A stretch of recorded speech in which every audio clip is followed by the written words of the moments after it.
Selamat malam, Pak Wibawanto selaku dosen kelas Perekonomian Indonesia KJ 102. Saya Gerald Martuauli Perlindungan dengan NIM 2024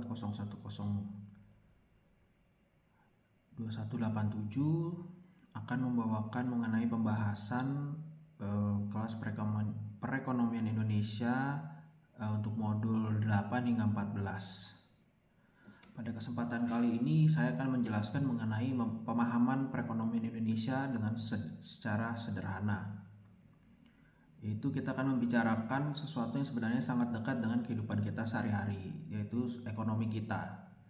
Dalam 15 menit ini saya akan mengajak Bapak dan teman-teman sekalian untuk melihat gambaran besar bagaimana negara kita mengatur uang, menjaga harga barang, berdagang dengan negara lain hingga memajukan daerah-daerah di seluruh Nusantara. Ya, kita akan masuk ke materi nomor 8 ini yang berisikan tentang menjaga kestabilan uang, yaitu melalui kebijakan moneter. Mari kita membahas mengenai kebijakan moneter. Sederhananya ini, kebijakan moneter adalah cara pemerintah mengatur jumlah uang yang beredar di masyarakat supaya harga barang tidak mendadak mahal, meningkat, atau kita bisa sebut inflasi. Dan kita punya sejarah panjang dari zaman kemerdekaan melalui masa-masa sulit di mana harga barang naik secara drastis, signifikan, yaitu pada tahun 1960-an hingga krisis moneter pada tahun 1997 yang membuat nilai tukar rupiah kita itu turun atau anjlok. Sekarang untuk menjaga agar ekonomi tetap stabil, bank sentral kita menggunakan beberapa cara. Ada caranya antara lain adalah jual beli surat berharga, di mana bank sentral bisa menarik uang berlebih dari masyarakat dengan menjual surat berharga atau sebaliknya. Selanjutnya adalah mengenai mengatur suku bunga.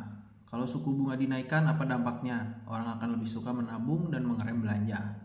Dan sebaliknya juga suku bunga diturunkan, maka orang akan meningkatkan konsumsi karena adanya permintaan pinjaman yang tinggi sehingga banyak orang-orang mungkin mempergunakan uang dari pinjaman itu untuk investasi atau melanjutkan konsumsinya lagi. Yang selanjutnya ada aturan kas bank, yaitu mewajibkan bank-bank untuk menyimpan sejumlah uang tertentu sebagai cadangan wajib bank tersebut. Yang terakhir adalah bisa berupa himbauan, berupa pemberian arahan atau nasihat kepada bank dan pengusaha agar berhati-hati dalam melakukan aktivitas ekonominya. Kita bergerak menuju materi nomor 9, yaitu mengenai keuangan negara. Bagaimana negara dapat mengatur dompet mereka. Soal keuangan negara ini atau kita bisa sebut APBN. APBN ini ibarat sebuah dompet negara. Uangnya berasal dari mana uangnya? Itu sekitar 80% berasal dari pajak yang biasa kita bayarkan. Sisanya itu bisa berdasarkan bersumber dari pendapatan lain-lain seperti pendapatan negara bukan pajak, cukai dan sejenisnya. Lalu buat apa uang itu? Uang itu tidak hanya untuk membayar gaji pegawai, uang itu utamanya dipakai untuk pembangunan jalan, itu infrastruktur, yaitu seperti jembatan, sekolah, dan pemberian bantuan sosial. Pembangunan ini ibaratnya seperti bola salju. Saat pemerintah membangun jalan, lapangan kerja itu terbuka, sehingga ada dampaknya, yaitu sehingga ada warung makan bisa laku dan perputaran ekonomi masyarakat ikut tergerak, sehingga terdorongnya adalah pertumbuhan ekonomi. Pengelolaan dana sebesar ini diatur secara modern, transparan, dan diperiksa ketat oleh BPK, yaitu Badan Pemeriksa Keuangan, agar penggunaannya itu dapat efisien dan tetap tepat sasaran. Oke, kita berlanjut lagi. Setelah itu ada materi nomor 10, yaitu perdagangan dengan negara lain.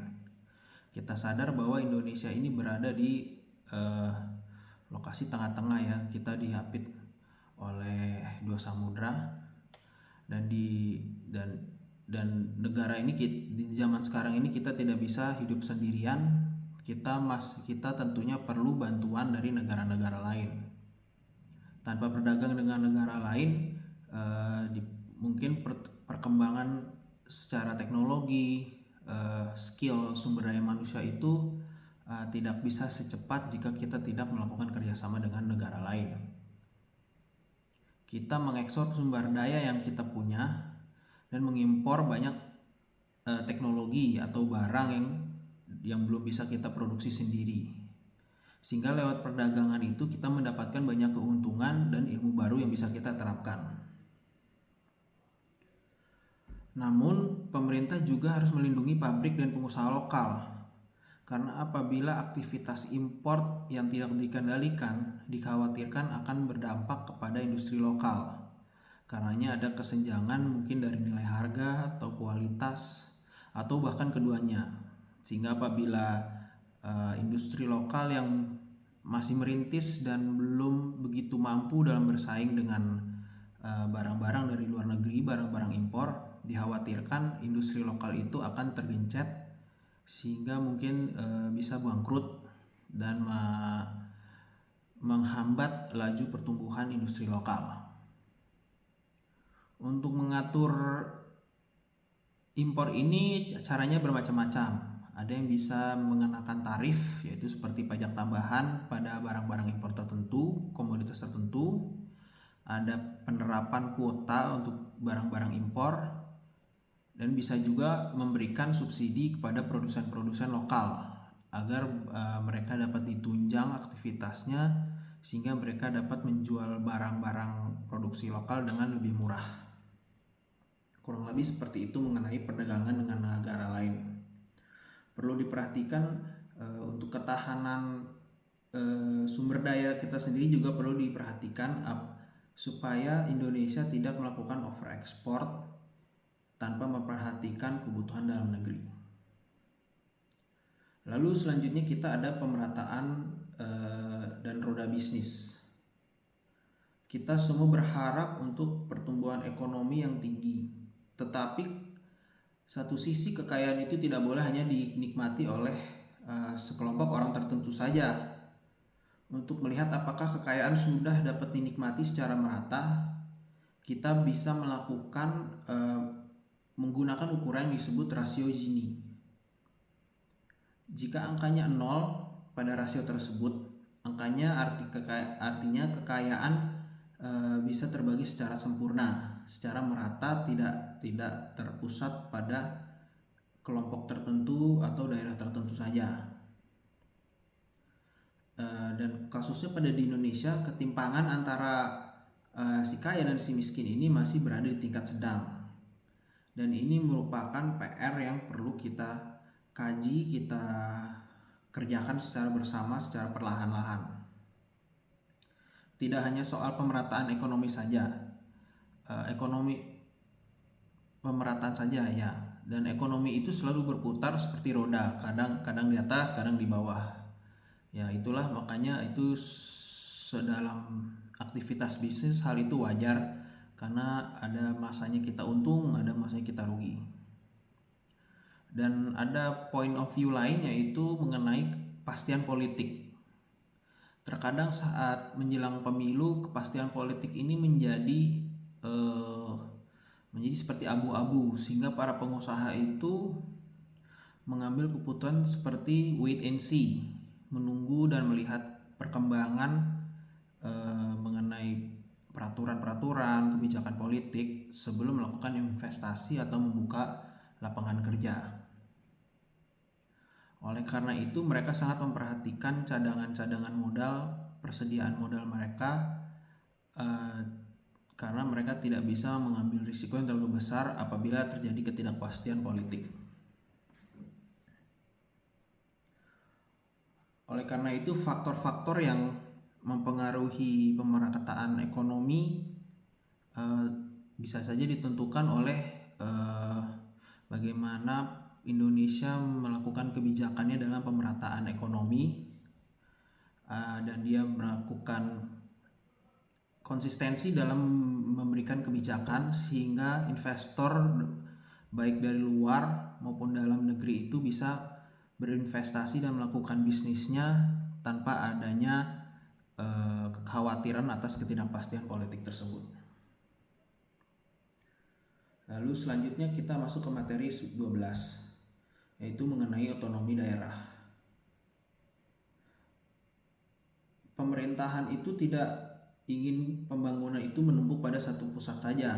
Oleh karena itu Indonesia menerapkan adanya otonomi daerah, yaitu suatu kebijakan di mana pemerintah di tingkat daerah seperti provinsi atau kabupaten diberi hak dan wewenang untuk mengurus wilayahnya sendiri. Nah, penerapan otonomi daerah ini hasilnya sangat positif, yaitu di mana pelayanan kepada masyarakat menjadi jauh lebih cepat dan adanya inovasi bermunculan di berbagai daerah. Walaupun terkadang masih ada masalah seperti kurangnya koordinasi antar daerah atau risiko penyelewengan pada daerah tersebut, secara umum otonomi daerah ini berhasil menaikkan taraf hidup masyarakatnya. Hal ini dibuktikan dengan naiknya indeks pembangunan manusia atau IPM, yang berarti masyarakat Indonesia kini semakin sehat, pintar, dan mapan secara ekonomi. Hal ini merupakan harapan kita semua juga bahwa pertumbuhan ekonomi di Indonesia ini tidak hanya terpusat pada Pulau Jawa, pada Pulau Sumatera, atau daerah-daerah yang cenderung lebih maju. Kita juga berharap bahwa di daerah-daerah yang belum tercapai, mungkin seperti di daerah Papua, daerah pedalaman Kalimantan, juga bisa merasakan penaikan taraf hidup mereka supaya kualitas hidup dapat meningkat, sehingga dan juga itu berpengaruh juga pada perputaran ekonomi di tiap-tiap daerah. Oke, kita lanjut ke materi nomor 13. Itu bagaimana Indonesia sebagai negara menghadapi persaingan global. Di luar sana kita melihat negara-negara saling bersaing, saling berlomba-lomba mempunyai teknologi atau penemuan-penemuan yang canggih yang mempermudah kehidupan manusia ini. Kita bisa lihat ada negara kapitalis yang membebaskan pasar persaingan, dan ada juga negara sosialis yang pemerintahnya sangat mengatur jalannya ekonomi. Tentunya ekonomi dunia itu terjadi sering naik turun. Misalnya yang terjadi sekarang, terjadi perang di Timur Tengah antara Amerika dan Iran. Nah, pertumbuhan ekonomi kita itu bisa terdampak. Namun ada juga peluang besar juga seperti proyek pembangunan infrastruktur antar benua, yaitu seperti One Belt One Road dari Tiongkok. Oleh karena itu Indonesia juga saya rasa harus pandai memanfaatkan peluang kerjasama global seperti ini agar menguntungkan ekonomi dari dalam negeri tanpa mengorbankan kemerdekaan atau kedaulatan bangsa kita ini. Tentunya apabila kita melakukan sebuah kerjasama dengan negara lain, pastikan dulu kita dapat memenuhi kebutuhan kita dan melakukan kerjasama tanpa mengurangi kedaulatan yang berjalan selama ini. Kita beranjak kepada materi terakhir, yaitu peran Bank Indonesia dan Bank Umum. Itu Bank Indonesia sebagai bank sentral beserta dengan Bank Umum yang melakukan aktivitasnya seperti biasa. Semua kegiatan ekonomi ini butuh yang namanya jantung, yang mana dia perannya itu memompa darah dengan lancar, yaitu ke dalam sistem tubuh kita. Nah, sistem tubuh kita itu kita bisa ibaratkan seperti sistem perbankan. Disinilah peran Bank Indonesia atau BI untuk memastikan sistem itu dapat berjalan dengan baik. Bank Indonesia itu bekerja secara mandiri atau independen tanpa campur tangan dari pemerintah atau pihak manapun, dengan satu tugas utama yaitu menjaga kestabilan nilai rupiah. Selanjutnya itu BI juga bertugas memastikan bank-bank tempat kita menabung itu dalam kondisi yang sehat.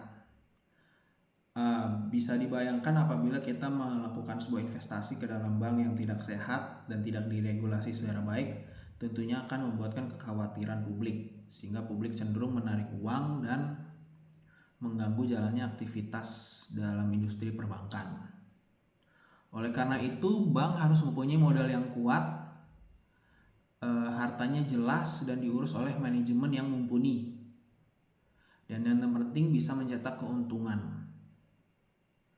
Nah, ya, dan yang paling basic, yang paling mendasar yaitu BI juga harus memastikan likuiditas dari bank-bank umum itu jikalau nasabahnya ingin menarik uang. Jika bank kita sehat, masyarakat dan pelaku UMKM akan lebih mudah dalam peminjaman modal dengan tujuan membuat usaha atau mengembangkan usahanya. Mungkin itu kurang lebih rangkuman saya dalam modul materi 8 hingga 14 ini. Mengelola perekonomian negara itu ibarat seperti mengemudikan kapal besar di lautan luas. Butuh koordinasi, kekompakan yang solid dan luar biasa. Bank Indonesia itu bertugas menstabilkan kemudi. Pemerintah itu ibaratnya mengembangkan layar lewat pengelolaan anggaran yang baik. Pemerintah daerah ibaratnya menjadi mesin pendorong di pelosok-pelosok negeri. Dan yang terakhir adalah kebijakan perdagangan menjadi seperti navigasi kita di dalam lautan global ini. Tentunya kita tidak bisa menghindari gelombang ombak persaingan atau pasang surutnya kondisi bisnis. Namun dengan fondasi ekonomi yang kuat dan kekompakan, justru gelombang tersebut bisa kita manfaatkan untuk mendorong kapal kita untuk melaju lebih baik, lebih cepat menuju kondisi Indonesia yang adil dan makmur. Dan oleh karena itu sekian pemaparan dari saya mengenai modul materi 8 sampai 14 ini. Saya berterima kasih atas perhatian dan juga arahan dari Pak Wibawanto dalam kelas perekonomian Indonesia. Semoga apa yang menjadi pembelajaran kita selama ini dapat berguna dan bisa bermanfaat di kemudian hari. Sekian dari saya, terima kasih.